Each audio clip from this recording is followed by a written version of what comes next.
talk about the language. How were you able to like learn Tagalog? Because you speak so well. Okay, actually, I understand Okay. Tagalog. I understand. There's a dialect called Ibaloy. Okay. So those people who understand Ibaloy, Okay. nganto ngaran mo sa pingaran mo, ngani pian mo imangan, Okay. pian mo imangan ang napoy. Yeah, I don't know what you are saying. Yes, I know you don't know what I'm saying. I'm saying it for those who are the locals of Benguet. Okay. Okay. Okay. The locals of Benguet, they understand this. And then the Ilocano also. Okay. I can understand the Ilocano. Okay. A little bit of Pangalatok, but Tagalog is I'm better there. But I don't need to speak it. Naintindihan ko naman, yun lang. Okay. Okay. Okay. Wala naman ng iba. So what? Ano yung next question mo? Hey guys, welcome back to my YouTube channel. My name is Dami. I'm a student here in the Philippines. In this video, I have a very special guest with me because he lived in the Philippines for over 10 years, and I guess he has a lot of experience with the people, with the culture, just everything. And I thought to ask him, what was it like being an African 10 years ago in Philippines? Were there a lot of black people around like we see like recently, or it was just few people? So meet my guest. So okay, what's your name? Akosi Steve. Yeah, most people refer to me as Steve. Okay. Yes. So what year did you move to the Philippines, or just approximately? Maybe a little more than 10 years. Yes, I don't want to be specific with the date, as I said, but a little more than 10 years. Yeah. 10 years like a decade, so it's like a long time. Yeah, that's a long time ago. So what was it like when you first moved to the Philippines 10 years ago? It was beautiful. Not what I was expecting, obviously. Okay. And just a little here and there discrimination, or adjusting to the people, and then everything. That's just about that. Yeah. So you were a student when you moved here like 10 years ago. What was it like being a student in the midst of Filipinos? Were you guys like much, or it was just only you in your department or in school? Okay. So in my department, I'm the only black person. Wow. The only black person. In the school, maybe a few of us, less than 10. Okay. Yes, less than 10. So if you're walking from the hallway, you are recognized. You are recognized. And of course, we are smart. Okay. I'm not saying that we are not smart here, but what I mean is we try our best to catch up. Yes, to excel to this thing. So it's easy for them to notice you. Yes. Okay. Yeah. So what were the culture shock you experienced when you moved? Culture shock. From Ghana to the Philippines. Culture shock. Okay. No, I mean culture shock. Okay, give me some example. What do you mean by culture shock? 10 years ago, you've not tried adobo, you've not... okay, you mean like food, like transportation? And everything, even the culture itself. Okay, so with the food, it took me how many years? And even until now, I'm not really adjusted with the food. Yes, even until now, I'm not yet adjusted with the food, but with the people, the culture. Okay. Here is more family oriented. Yeah. Yes, they stick together because anyways, I'm not in the city. Okay. Yes, I'm in the province, so the coldest city. Yes, the beautiful. Anyways, let me also advertise.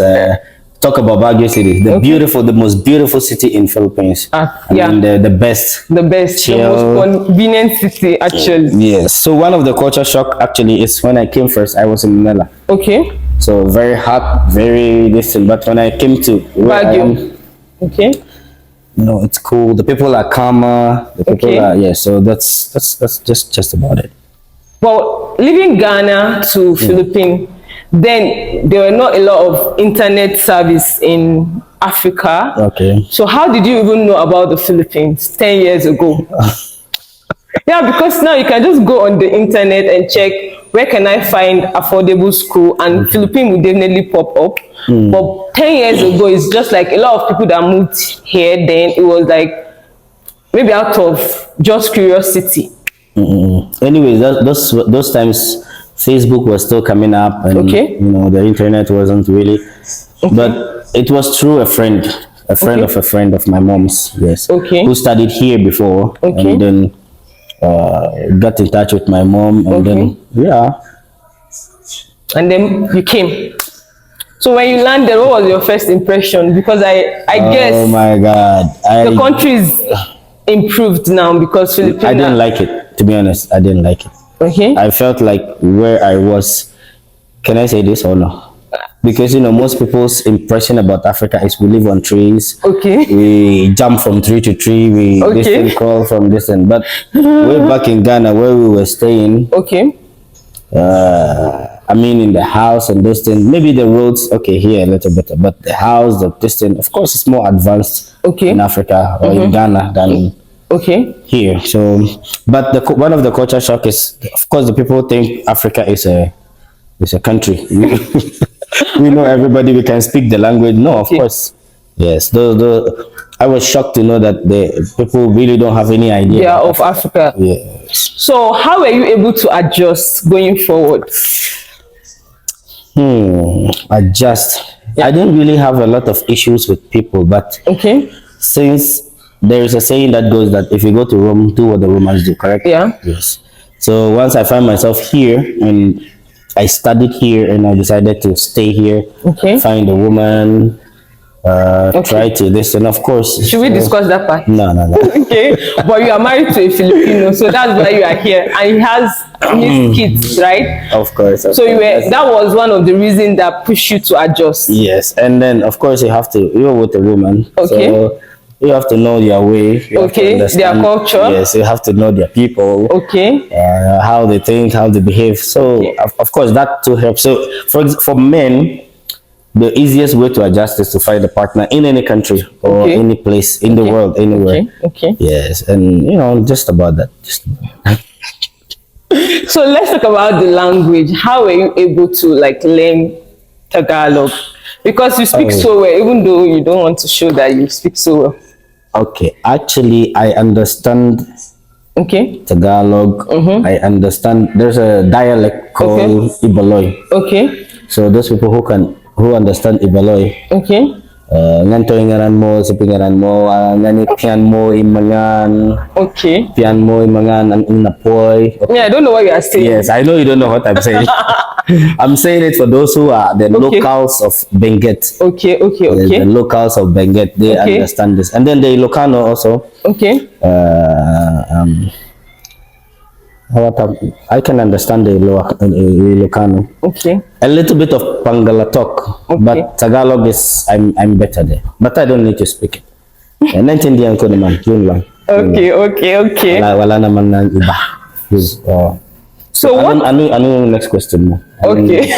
So when you moved at the time 10 years ago, what were the differences between Africa and Philippines at the time? Maybe internet. They have internet 10 years ago. Here. In the Philippines. They have strong internet. Not really strong, but they had consistent internet. And as at the time I left Ghana, that's when mobile phone were just coming. I don't know, because 10 years ago I was way younger. So we were experiencing, and in Ghana, I think even in Nigeria, we were experiencing the doomsday. Something called the doomsday power outage. Even up till now, we still have power outage. You don't have. I think the funniest thing is our country supply you guys like. No. That's the truth. But no. It's impossible. This one. I don't know. Wait. Okay. Nigeria can never supply Ghana. But I don't know, Sha. I'm not sure. Ghana is rather supplying Nigeria electricity. There is a saying that Ghana is like the unfaithful boyfriend of Nigeria. Nigerians. And then the funniest thing, we never agree, Ghana and Nigeria. Is that we are fighting over jollof rice? Because we have the best jollof rice. No, we have the best jollof rice. No, we have the best jollof rice. No. And we have they say the Ghana women have the biggest nash. I can give you that, but the food, the jollof rice, the best I've tasted is Nigeria. Case closed. So you enjoyed internet. Any other thing? Here, the government is more on the responsibilities of the government, like to make the roads, to put the electricity, to put this and then I think those are the things, because here I think the electric company is a private company, so they make sure they have electricity already always, but in Ghana it's the government. So of course they will say budget, no budget, they'll give all those stories. So maybe the roads, the internet, the electricity, the water supply, those basic things that the government is the one who provides. Yes. So 10 years ago, what was it like with you guys, with your teachers? Because most times in school now, they are a bit familiar with seeing foreign students, let's say from these few years. I mean, 10 years ago, what was it like, especially when it comes to the language barrier? Me, when I came first, I was using deep English. I was using, in Africa we say the vocabulary, the idiomatic expressions and those things. I was using big English. So all my teachers, yes, they liked me actually. That's one thing that, yes, and maybe because I was striving so hard. Because I traveled. So what's the point of taking my studies not serious? Yeah. So in Philippines they say cum laude or something like that. So I was always there. Are you cum laude? Actually. Yeah. So I was always there. And then of course the maths that we were studying in Africa and the maths here, it wasn't the same. Yeah. This was easy. It's just A, B, C. In Africa they will let you write 3 papers, 4 papers. No, here is just option A and B, A and B. Actually, that's one of the advantage of studying here. In Nigeria, oh God, I don't want to talk about it. But here, it's just a bit, they are considerate with students, so they don't want to put so much pressure on you. So it's like you have your option A, B, or C. You just take one and you are good to go. So it was different for you. Yeah, different. It was easier. I mean, it was easier because in Africa I've been studying and studying and studying and studying. So when I came here, but you thought it was going to be the same. Yeah, so it was just easy. Just option A B, simple English, simple this thing. And that's how you got cum laude. So at what point did you decide to stay longer in the Philippines? Because I know most of us, when we come, we are like, after 4 years we want to move on, like go somewhere else, like that. Okay, this is the thing that I would say. In every person's life, right? Regardless of where you are or what you're doing, there are some kind of decisions you have to make. One of the decisions being that, for example, when you travel abroad and you're a student, you have to decide that, do I want to stay here or do I want to go out? So when you haven't made that decision, or when you haven't made the decision that I want to stay here or I want to go out, that's when you don't take your life seriously. But when you make the decision that, I want to be here. So your earlier question, how did I adjust? When you make up your mind that you want to be here, it will help you to know that I'm here for good. So I have to learn their language, I have to understand their food, their culture, everything, because I want to be here. So me, when I came, I really didn't want to go back to Ghana anytime now. So I wanted to learn their way, understand their way, and see if I can stay. Yes. So that's the one that. So if you're coming to Baguio City, they have like I don't know. Can you explain? We do transients. Hotels. Apartments. Cars. Whatever that it is. Do you give houses to students, foreign students? Yeah, actually. So we have apartments that there are a lot of Sudanese, Nigerian, Ghana. Like the one we are in here, where we are making this video. This is a hotel. This is a hotel. It's super nice and really cozy.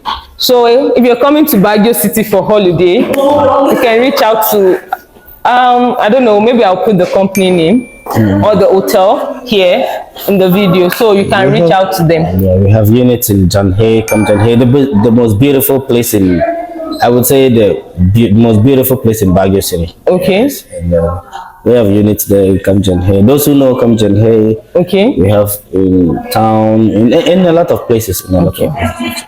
So as a Ghanaian, do you recommend your people coming here for studies? Studies, yes. Okay. Studies, yes. But work, not really. If business, okay. Okay. Yeah, if business, okay. So yes, people should come. Just get out of your comfort zone and then, explore the world, especially if you're young, like the beautiful lady here, Dami here. You have to explore, you have to enjoy yourself. Don't sit in one place. Have you traveled around Philippines? No, you travel a lot, I know, but like, I mean, have you visited the special places like Palawan, Boracay? I don't think there's a lot of places I haven't been in Philippines. Oh. Yes, I've been to a lot of places. Okay. Yeah. So guys, this brings us to the end of this video, and I'll catch you guys in my next one. If you haven't subscribed, click the subscribe button. Please do subscribe. All right. Thank you. Bye.